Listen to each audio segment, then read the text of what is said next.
F-35 is supposed to be a ghost. On the radar screen of the enemy, it should not exist.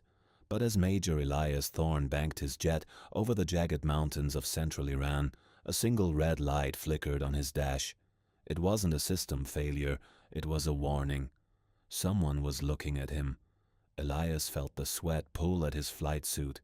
He was flying a $100 million machine designed to be invisible, yet the cockpit was suddenly filled with the steady, rhythmic chirping of a radar warning receiver.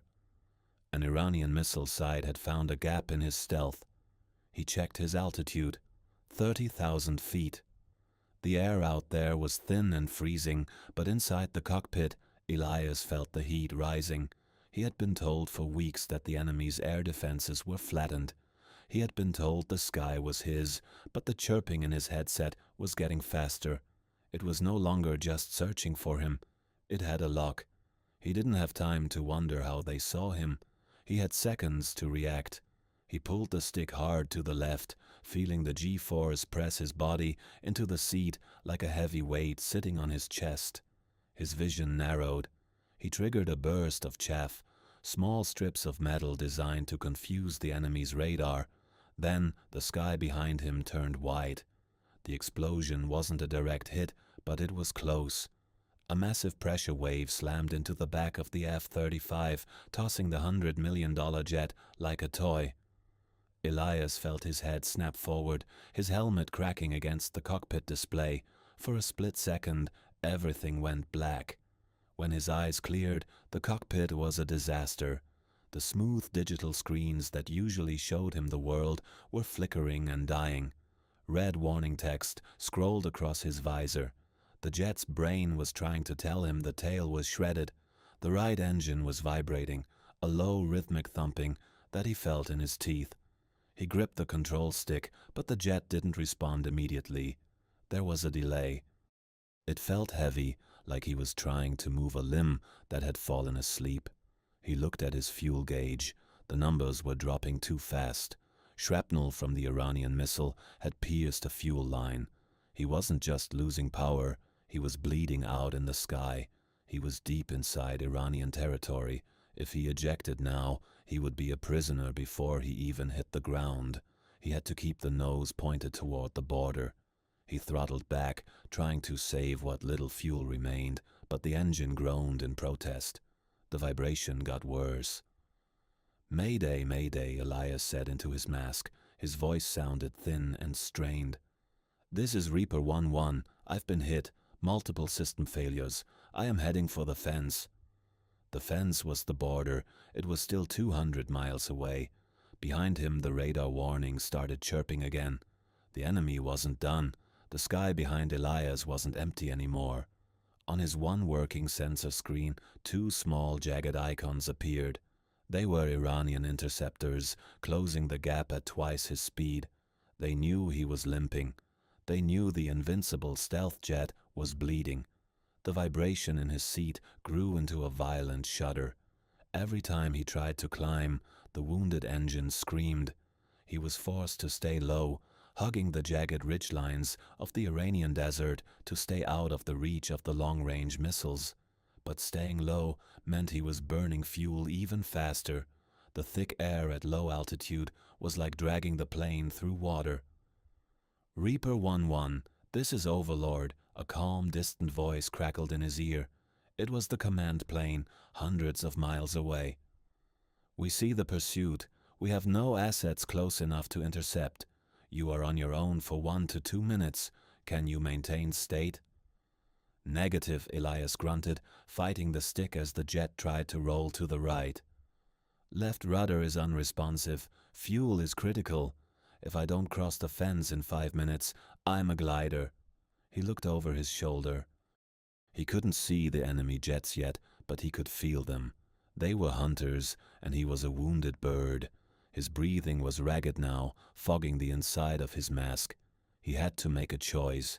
He could stay low and run out of gas, or he could pop up, give the enemy a clear shot, and try to trade altitude for distance. He slammed the throttle forward. The engine coughed, a metallic bang echoing through the frame, but it held. He pulled the nose up, climbing toward the thin, cold air. As he rose, his radar warning receiver went from a chirp to a solid, deathly scream. They had a lock. Again. The cockpit light turned a deep, angry crimson. The Iranian interceptors had launched. Elias saw the twin plumes of smoke in his rearview camera, 2 heat-seeking missiles streaking toward his damaged tail. At this altitude, he was a sitting duck. He didn't have the engine power to outrun them. He didn't have the agility to outturn them. His only hope was to fool them. He slammed his hand onto the flare release, punching out a blinding sequence of magnesium candles. The flares burned at thousands of degrees, brighter than his own engine, hoping to draw the missile's eyes away from his jet. The first missile bit on a flare, exploding in a spectacular ball of orange fire 500 yards behind him. The shockwave rattled his teeth, but the jet held. The second missile was smarter. It ignored the decoys. It was tracking his actual exhaust. Elias shoved the stick forward, putting the F-35 into a terrifying vertical dive toward the desert floor. He was gambling everything on the air density. As he plummeted, the thicker air began to claw at his damaged wings. The jet groaned, the metal screaming under the stress. He watched the altitude numbers digitalize into a blur. 10,000 feet, 8,000, 5. At the last possible second, he pulled back.